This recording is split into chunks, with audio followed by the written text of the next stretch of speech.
Hi, this is Globber Gamer here, and I have been on a binge on a new RTS remastered for an old game that I never even knew of. Now, just to clear things up, it's Valkyria Chronicles Remastered for PS4. I just recently picked this up, and oh my god, a lot of my time has been going to this. Between the RTS elements and just the overall theme and how much you care for your individual units, this game is unbelievable, and I can't believe I've never heard of Valkyria Chronicles before. It is an underrated gem, in my opinion, but we could also look at some footage. And overall, this game does something a lot of games nowadays really doesn't do, which is really make me care about the characters. Because even though I could pick a platoon of however many or whoever I want, every person in that platoon has likes, dislikes, works well with other people, and just that factor alone adds a whole new level of care.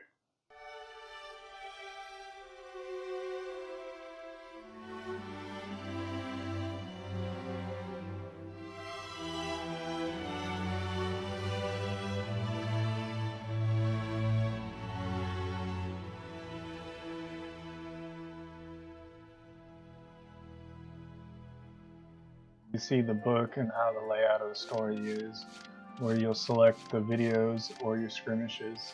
On the side of the bookmark or the book are the bookmarks. The bookmarks go from skirmish, personal, weaponry, glossary, decoration statistics, and music. We'll start with music. These are all the songs that will play throughout the whole game. You stood, always smiling, ever quiet. And you can see that each song really has a atmosphere and aura of its own and stands out.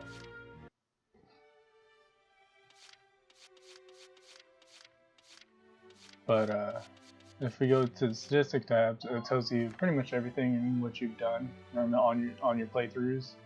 On your multiple playthroughs, you can get better ranks and not better ranks. Now we have the glossary. The glossary is pretty much tells you the history and the things that aren't really in depth or things that you have learned. Weaponry is the same as the glossary, but with all the weapons that you unlock. It gives you a brief description and all that, length, size, shot. And then your personals, this is where the characters come in. This is, look at all these characters. Each one of them has an inner relationship with one another too. And inner relations where they don't like each other too, so they won't work together well. So depending on who you pick as your team, it makes a huge difference in this game because people work together and people won't work together. You might get a one-hit kill, might not. Alicia is one of the main characters, and as you go on and learn more about them, you'll learn and it'll fill in this personal page or this personal glossary. Now skirmishes here, I haven't fully beaten, but you can see that I have them all. There's scenarios of the maps that you've already played. Now you're going to spend a lot of times in headquarters, and these all take you to things, but there's a few things in general that you're going to spend a lot of time in. First things first is usually you're going to want to visit I believe the training field it's called. Yes, the training field. This is where you level up your units. And when you level them up, they unlock certain commands and orders. Orders are something I won't cover a lot because those give spoilers away, but leveling them up, you get new guns, new weapons, the ability to use side weapons, and etc. So you want to level them. Now, after you leave the training field and say you did level up, you would go to research and development lab, or facility, not lab. And in here is where most of the game lies. Developing your weapons or outfitting your tank. Now, I mainly focused on developing my weapons, so my units themselves would be good. Now you got all these upgrades for rifles, and you see how it branches off into added effect, accuracy, and clip size. And same thing with the machine gun. I'm just going to go through them all, and you can just see how extensive the leveling process and upgrading your weapons are. Those are flamethrowers. Your armor, you have uniform armor and blast armor. I have them both maxed out. And then in order to get to upgrade your tank, you must select which one, because there's two types of tanks you'll have. Sorry, spoiler. And then, but still the same thing as all the other guns. You have to choose certain upgrades, and depending on how you like to play, you know, you'll upgrade something or not. Now here I bought an upgrade just to kind of show how the upgrade system works. Each upgrade takes up a certain amount of space in your little box to the right, and so your tank is good or bad depending on how you organize it. Now here I'm just kind of giving an example of like this won't work right here because it's too big. But it's pretty self-explanatory and very addictive, and you can see how this would have hours of replay just on trying to maximize just one tank. But then you also have another tank called the Shamrock, which pretty much has the same gist to it, but it's a lot smaller trees. But still very depending on how you like to play, you know. Now, besides this, the research and development facility, you want to go to the audience hall. I didn't know this, but right now you won't see it. But say you win a battle and you go to the audience hall and you see your queen, she will give you certain medals or certain guns after you do so well in certain battles. So to visit your queen really helps you out later in the game. But right there, I just wanted to show you what she looked like and all that. And those are going to be the main 3 spots really out of all these you're going to see. But command room is right in the beginning, and also when you lose a unit. This command room, as you can see to the left, these are all prospects, or all the people that were in that glossary. Now you can see Desert Allergy, the Darcinian Hater. Each one of these has an interlocking play with one another. So just right off the bat, these are all their pros and cons to them. And then depending if they're Darcian Hater or Imp Hater, Imperial Hater is an Imp Hater, Imperial Hater, or eventually some of them are very neutral, and if you work them a lot with another, they will develop a like for those people. But right here, I select my favorite guy, Noise, because he's Noise. And really, you could choose up to 17 extra units on top of the mandatory Rosie, Alicia, Vargo, and Welkin. So I mean, you have like, I believe, 21 units.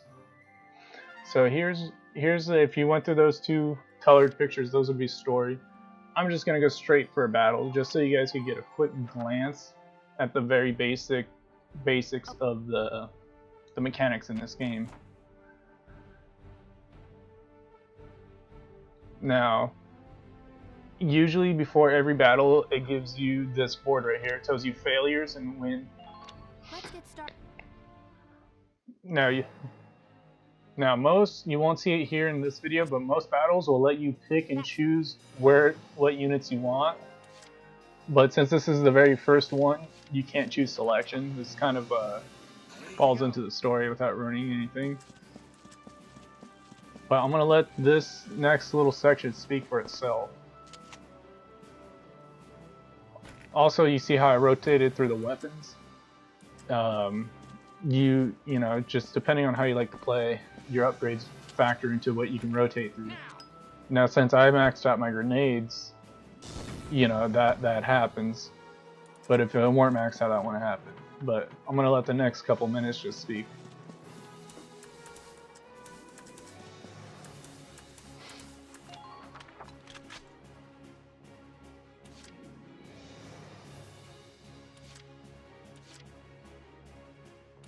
My turn, okay?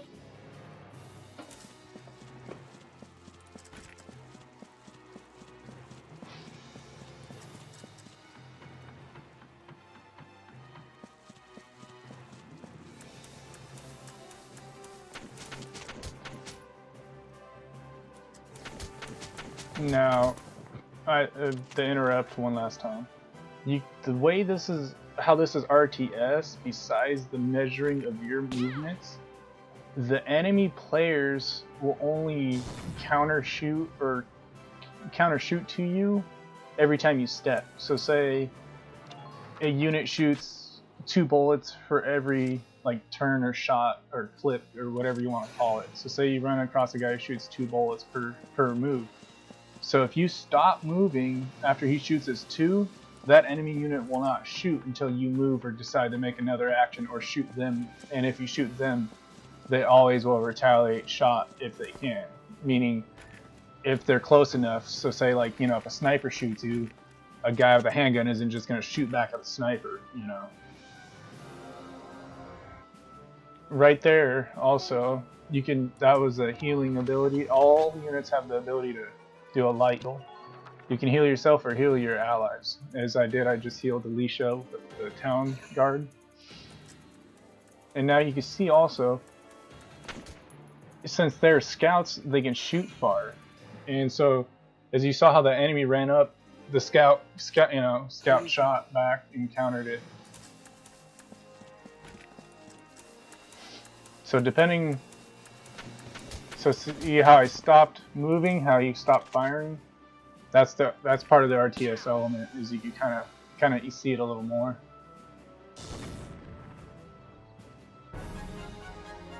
Now, this game is very long. I believe there's like about 20 chapters, including the prologue. I think it's 19, but there's about 20.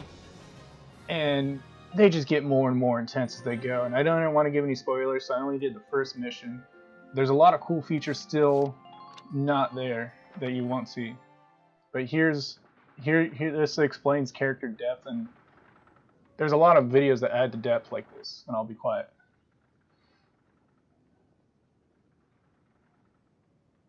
Miss Melchiot, there's no other sign of the enemy. Good. Now, go keep watch and stay alert. Yes, ma'am. What should we do with the bodies, ma'am? We'll bury them. So it's begun. I'll do whatever it takes to protect the people of this town. I'll do it. Even going to war, I'll do it.